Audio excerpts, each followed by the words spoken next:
A popular argument you'll come across in critique of capitalism is on the voluntarism, is to say that capitalism isn't voluntarist. Thought Slime goes on to argue in response on someone else's quote. Here's something that ANCAPs and ANCOMs alike don't actually know.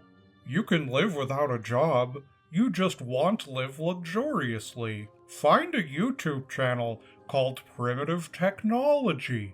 Every single person who currently lives in poverty, if they really tried, could walk out into the wilderness and live in the Paleolithic era. First of all, Thought Slime is taking this guy way out of context. In other words, what this guy is basically saying is the fact that if you don't like capitalism, good luck moving in the opposite direction. Good luck getting rid of everything of what capitalism produces and creates. All the capital that is readily made available. I mean, really, this is just a poorly construed version of the most common rebuttal I get to any content I make that criticizes capitalism. Hey guy, capitalism is voluntary. I mean, if you think about it, that's the moral basis for free market capitalism.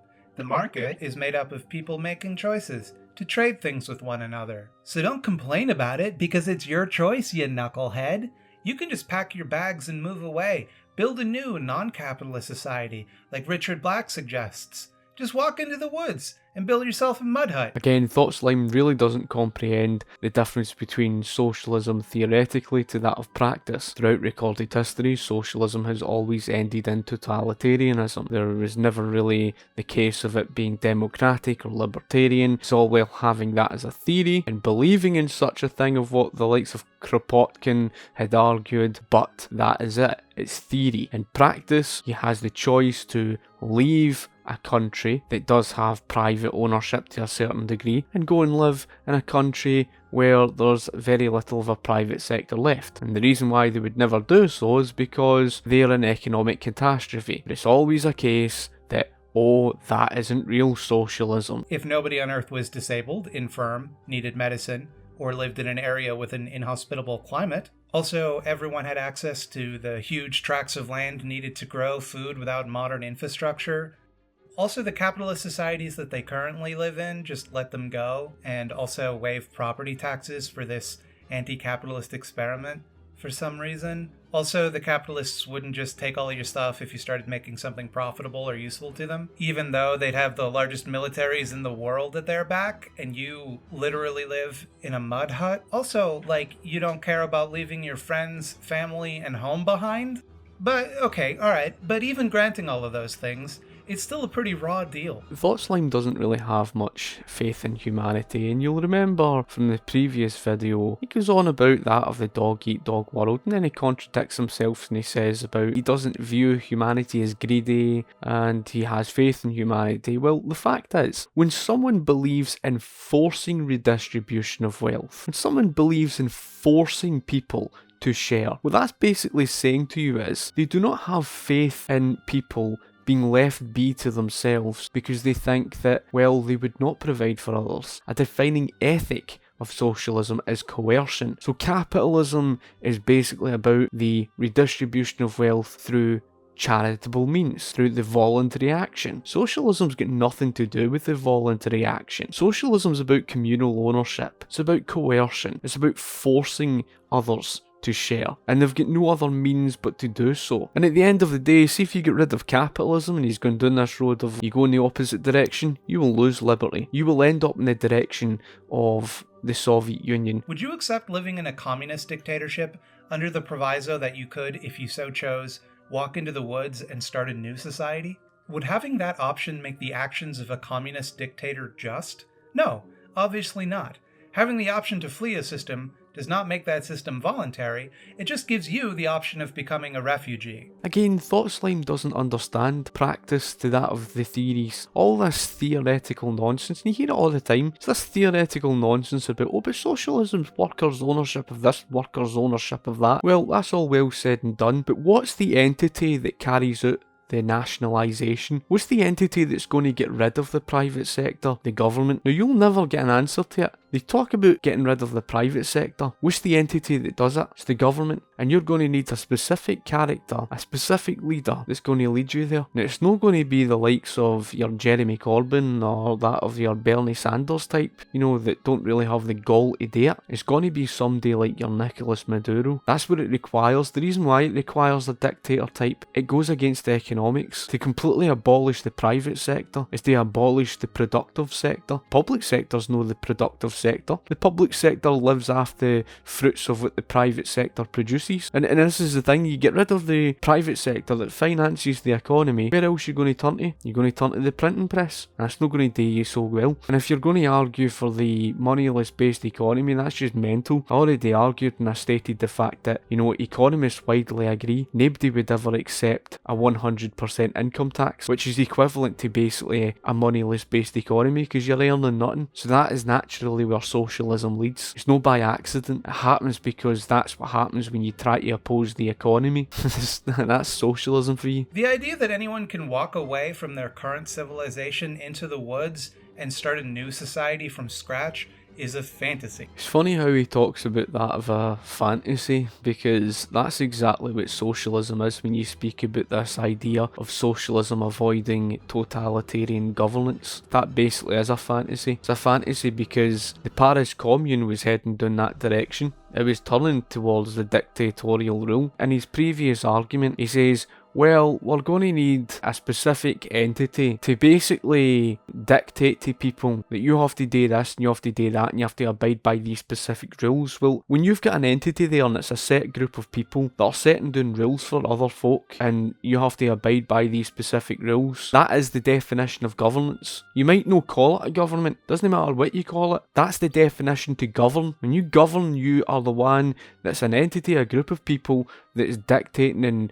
and try to control other folk. And the funny thing was, we saw exactly that Chaz, basically the Capitol Hill Autonomous Zone, where they started setting down rules. Oh, here's a segregated area for black people only, and segregated farming and all the rest of this, and you have to do this and you have to do that. In other words, it was quickly centralising towards its own wee type of government. That's what happened with the whole thing you saw of anarchist Catalonia. There never was anarchy. It was a terror group that formed that tried to dictate to other folk, and it was the same thing in the Paris Commune. You see, in the real world, socialism, it doesn't accept personal ownership of property at all. It doesn't. So well, folk that, were theorists, and they write down about how socialism can be this and socialism can be that, but how's that turned out in practice each and every single time? It's a fantasy in and of itself to believe that socialism can be libertarian or even democratic. It's not like Minecraft. You can't just walk into the woods, punch a few trees, and build a village. All of the land and resources you'd need are either owned privately or assumed to be de facto owned by whatever government lays claim to your particular location. Forget the argument for a second here on the centralised agriculture, because I've beat it to death and I even covered it in a previous argument in response to Thought Slime. That will lead down the road of starvation, right? You know that. He's going on about the fact that you can't just do this and you can't just do that. Well, that's the funny thing. Again, it goes to that thing about the fantasy. He's faced with the economic calculation problem. If you destroy the information of profits and losses, you can forget efficiency, because there's no way for you to know what resources you're going to use, how you're going to do this, that and the next thing. And you could use the argument even on the knowledge problem. Murray and Rothbard made the argument about a ham sandwich. So well, just thinking of how you make the ham sandwich is you just take 2 bits of bread, you butter them, or some people don't, and you put the ham between it, and there you go. How is the bread made? How is all the machines made? How is the tractors and all the rest of it made? How were all these machines made? All the capital that goes into producing and collecting the grain, and how it's all transported and where it's transported. Think about this, right? You've got a market out there that's vast. You've got 65 million people. How do you know where you're going to allocate the bread? Where's it most needed? You've got all the variety of different options as well. And that's another thing that he doesn't take into consideration. You're going to need, like Christian Niemiec stated, you're going to need something like the 5-year plan to carry out the central planning for a vast nation. You can't just have individual communes all going doing their own thing, no less you want to take our living standards, like I says, back 200 odd year. But when you're faced with the economic reality that you've got all these millions of different products out there in the market, you're gonna need to work out how much they produce of each and every single option, of each and every single item. In economic reality, you destroy the information of prices that only the market can provide. Well, good luck with that. Socialism in practice does exactly that. But in his argument, let's just go down the road of that argument, because in a moneyless based economy, you've no information of prices, so you're faced with the same problem. Plus the fact there's going to be the lack of incentive to produce more. You don't have a choice but to live within capitalism. As long as capitalism maintains hegemonic control over the place you live, you are forced to participate, even if you don't want to. You know, that's absolutely magical, folk. And just about every single socialist regime, and again, socialism in practice, never mind this theoretical nonsense. Oh, but that's not true socialism. Whether you talk about the Berlin Wall of East Germany, did they need to build a wall in any country that push towards more and more capitalism? Did West Germany have to build a wall? You don't see people seeking to flee countries that are on a scale more towards capitalism. And you don't see all these walls. You don't see things like the Iron Curtain, do you? It's always a case that in every socialist country that you find, they always have something like the military threatening and killing people, like Venezuela. Again, it reminds me of the Capitol Hill Autonomous Zone. They're autonomous zone, but they were building a wall. Capitalists are right to say that the choices they make within capitalism are usually voluntary. Nobody is able to compel you to buy one type of toothpaste over another, or to buy toothpaste at all. Hey man, if you don't care about your teeth falling out, that's your business. That's freedom. But let me ask you this. What does it truly mean for something to be voluntary? And I don't mean that in some wishy-washy, does free will exist type of way. Look at it this way. If you're mugged, is giving your money to the mugger voluntary? No? Folk, I don't even know where to go with this one. This one has just left me absolutely confused, and I'm pretty sure it's left you in the same way. How did they draw to the conclusion, okay, it's voluntary for you to pawn your money over and buy a product? That's voluntary, and he accepts that. If you apply for a job, right, that is voluntary. We'll get to the whole thing of the job, because he's just about to get to that. He then goes on about an individual that mugs another individual to forcibly remove something for them. What's that got to do with the issue to do with the voluntarist action in a capitalist system? What's that got to do with the free market? Somebody that mugs somebody is got nothing at all to do with a capitalist employs people who, by the way, applied for the job. Do you know what apply means? It means they did it voluntarily. Let's just move on, right? Because he gets on to the job bit. You'll see just how irrational this mindset, this mentality really is. Let's just move on. Why not? You chose to do it. Well, in order for a choice to be voluntary, you have to be free to not choose it without harm coming to you. It really doesn't matter if the cause of that harm is implicit in the choice or the result of human coercion, much to the chagrin of right libertarians, who insist only the latter counts and twist themselves into knots trying to justify that position. My choice to eat or sleep is not voluntary. I have to do those things because I'll die if I don't, and I don't want to die. I got too many cartoons to watch. You can hear how childish that mentality really is. This idea about you need to sleep and obviously you need to eat. Oh, that's a bit obvious, innit? Again, a choice is something what you call voluntarist. You've got the choice, just like if you buy products. You've got a choice whether you want to buy the product or not, or you can just walk off and not spend your money. And that's a choice. Nobody forces you to do so. It's a bit like that of smoking or drinking. Nobody forces you to do so. This is where it gets really childish. Oh, you have to sleep and you have to, eat. Okay, we understand that. That's the same with any system. And this is where he goes on today with the argument today with the jobs. I am, however, not forced by any other party to eat or sleep. I have the option to not sleep if I choose to, but it's not a meaningful choice because of the dying. Likewise, I could in theory choose not to sell my labor to my boss. No one is compelling me to do it by force, but I wouldn't have access to all of the things that I need to live if I didn't.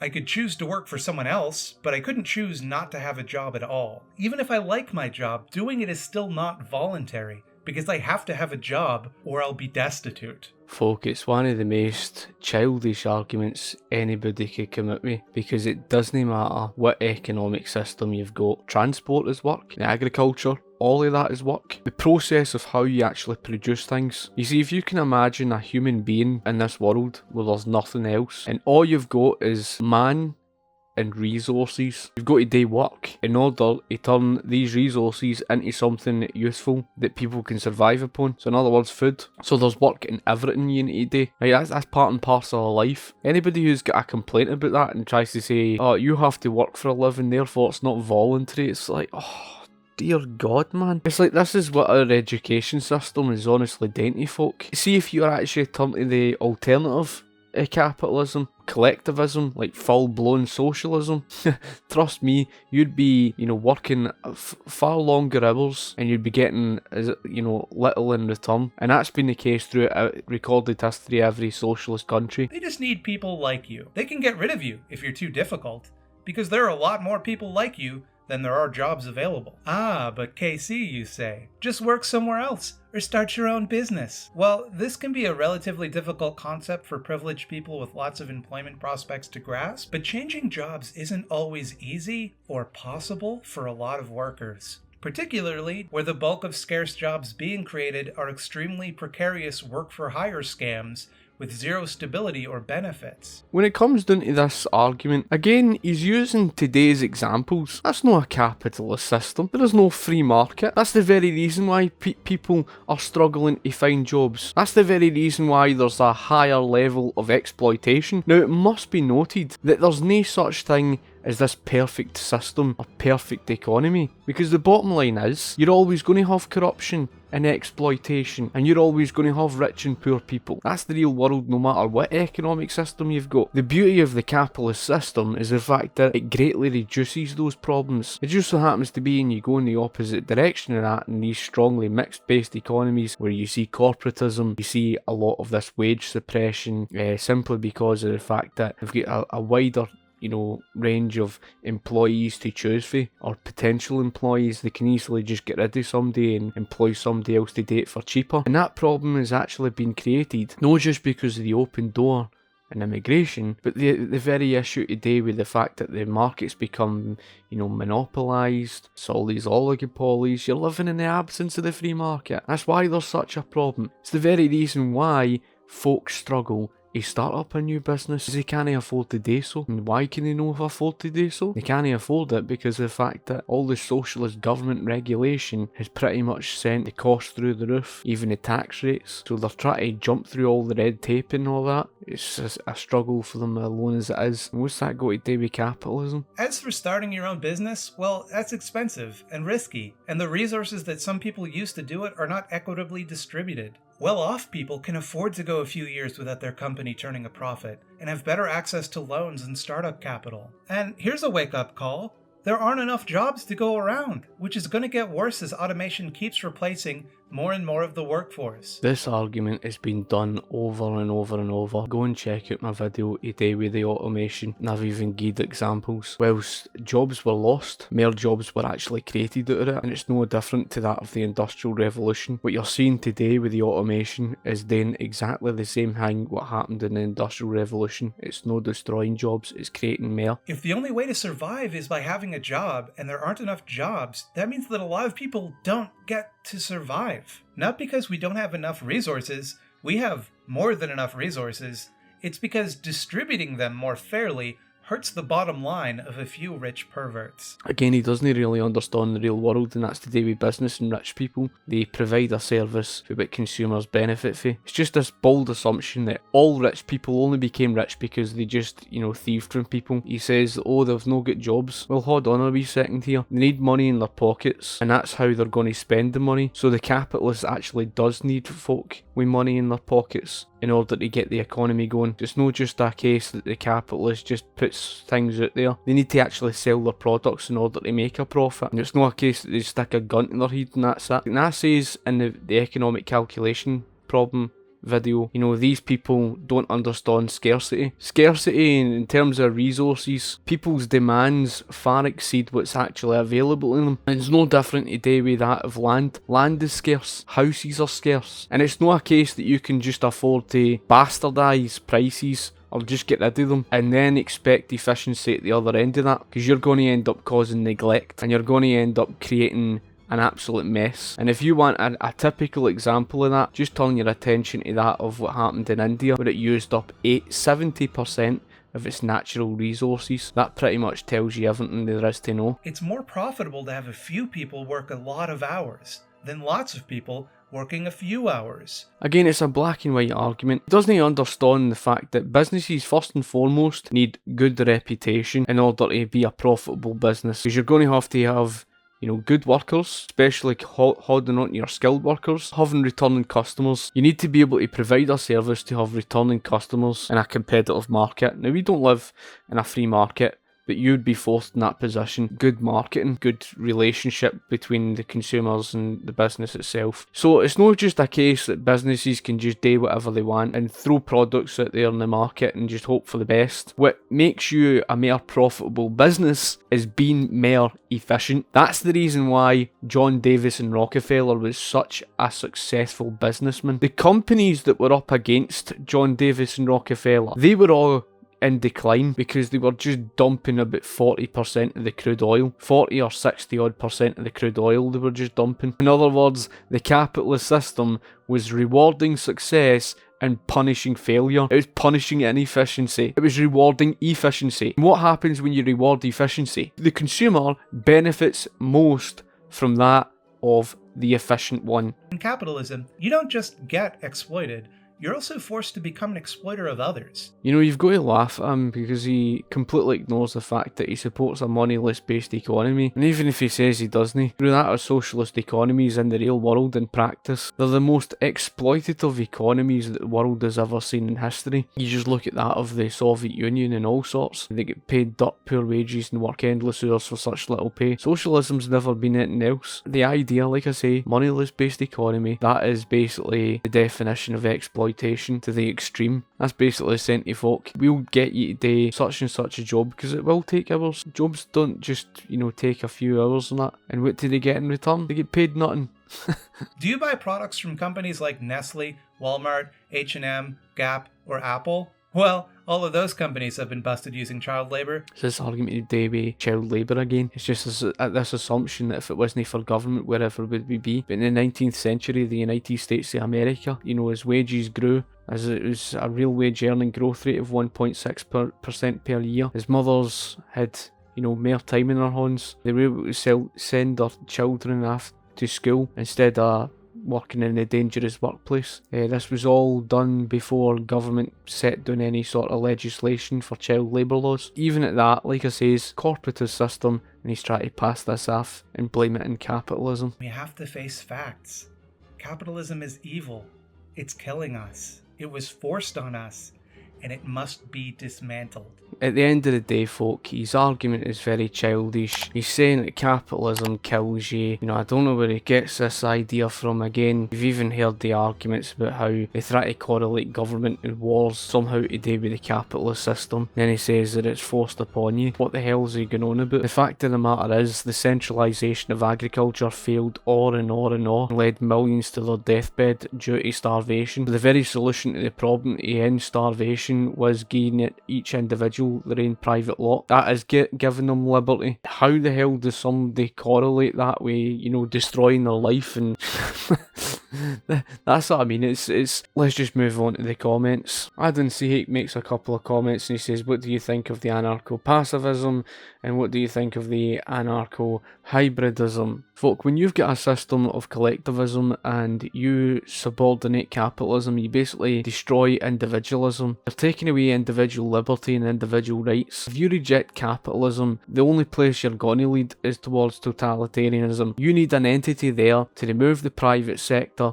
and you need the type of leader that's going to be a dictator, and you have to actually force individuals into a collective group. This is just, it's an oxymoron. All it is just this libertarian socialism. I've stated before, and I'll say it again, libertarian socialism has got nothing at all to do with that of personal ownership of possessions. Personal pertains to the individual. When you're speaking about personal ownership of possessions, that has got nothing at all to do with that of communal ownership. Communal ownership is exactly what you saw in the starving time. It's exactly what you saw in the Soviet Union and every other socialist regime that was totalitarian. Jack Spanner goes on to say, nail bang in the head, Scotty. This vid needs to be broadcast to every school and uni. It's put in an easy to understand way. Would it ever be broadcast? No, it would be erased faster than shit off a shiny shovel.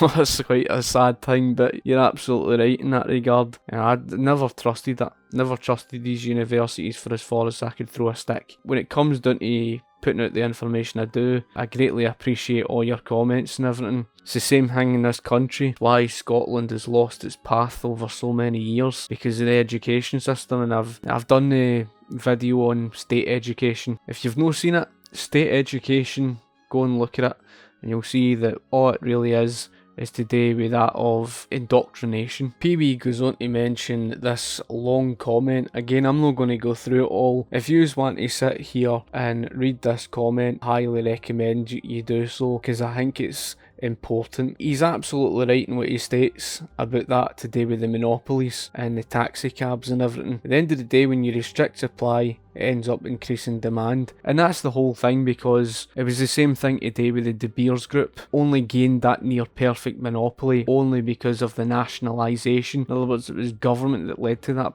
very problem. And that's been the same thing throughout recorded history. And that's the very reason why you end up seeing private sector costs soaring out of control. Because what's the only way that you can create a monopoly? Well, you can't do it through predatory pricing. The only way that you can do it is through restricting productive output, and that's basically done through government's regulation. McKelly goes on to say, I love your channel, my guy, excellent arguments, keep up the good work. Very much appreciative of all your support and everything. It's all thanks to you guys. You know, it's been pretty tough of recent because my views dropped from about 7.5k and it's been down to about 6.5k of recent. Don't ask me how. I've got a library account as well, so my videos automatically go there, and I've also got my BitChute account. Problem I find with BitChute is the fact that when you upload a video to it, sometimes it wants to accept it and other times it doesn't, and I did that recently and for some odd reason the video comes up 0000. I'm going to have to try and do it again, and it's just a hassle, and it's unfortunate because of the fact that it's got potential, but the way that YouTube is, I think they're trying to kill my channel. They're really trying to restrict my views. It's very suspicious. I've been putting out videos despite the hard work that I've been doing, despite mere content having been put out. I'll judge in a longer period of time and then we'll see. Anyway folk, thank you for watching my video. Very much appreciate everything. If you've got any questions you would like to ask, anything you would like to add in yourself, comment in the comment section below and I'll be sure to get back to you. Cheers.